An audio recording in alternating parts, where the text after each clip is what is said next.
I walked into the office wondering what to teach in this podcast. And then I remembered that the students in my podcast learners study group were feeling confused about using gerunds and participles, or ing and ed adjectives. Sorry, I know grammar terms can be annoying. Well, let's check it out. Welcome to another Happy English podcast coming to you from New York City. And here's your English teacher, Michael.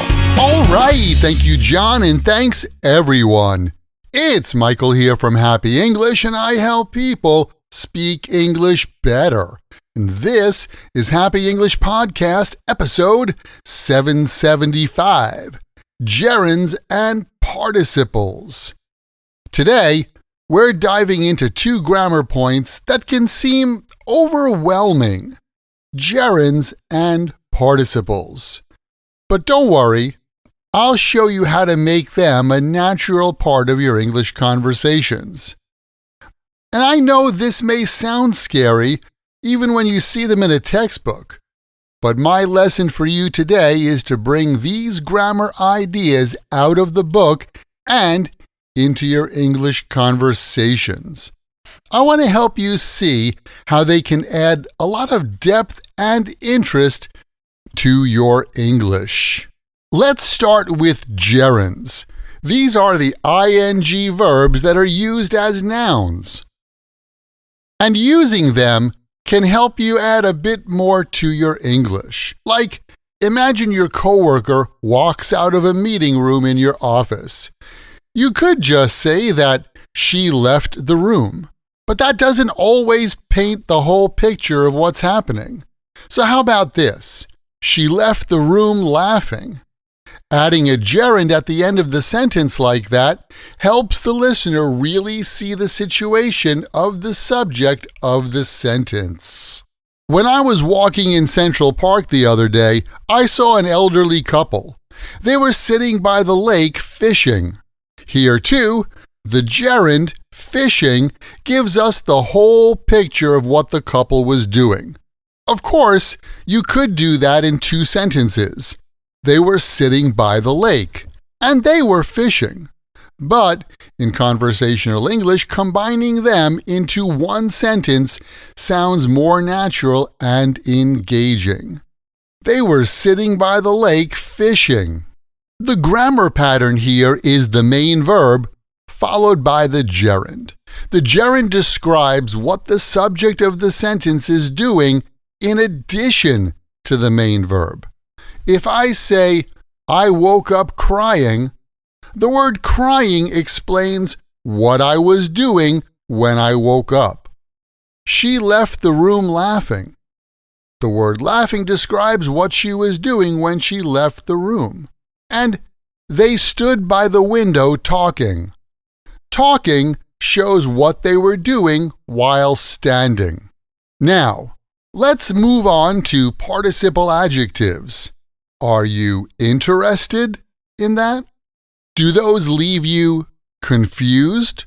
Or are you excited to learn more about this grammar? Interested, confused, excited. These are all participle adjectives. They are formed from verbs. In fact, they are the past participle form of the verb. But for our examples today, they are being used like adjectives.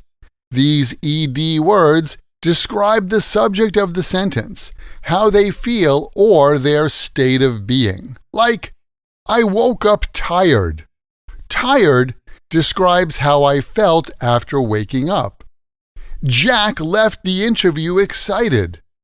Excited describes his emotional state when he left the interview. After a 3-hour meeting, Jenny arrived at the office exhausted. Exhausted shows her condition upon arriving at the office. So let's sum things up. Gerunds used like this describe actions happening at the same time as the main verb. I walked out of the theater laughing. Laughing is my action. It's what I was doing when I was walking out of the theater. I walked out of the theater laughing. And participle adjectives describe a condition or state. Jack left the meeting excited about his new job.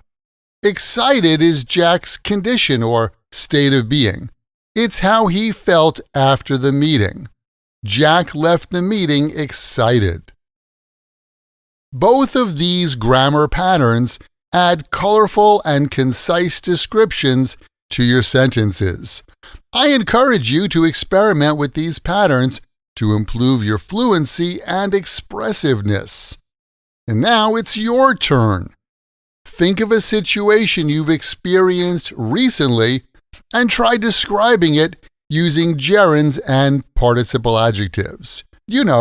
Just take these words and phrases, write them in a sentence that's true for you or true in your world, and then memorize your sentences. And check this out. You can get more practice using your English when you join my Podcast Learners Study Group. There, you can make new friends. Join us for live group lessons every week where we practice these podcast lessons together.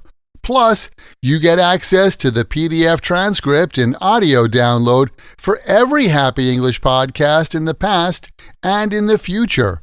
And on top of that, each episode has exercises where you can practice this English point with speaking and writing checked by me.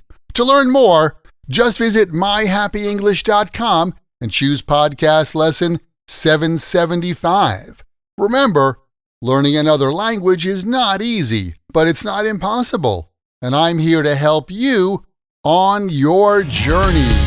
This podcast was brought to you by Happy English. Please visit myhappyenglish.com. Show your support for Happy English by leaving us a review. Get English, get happy, Happy English.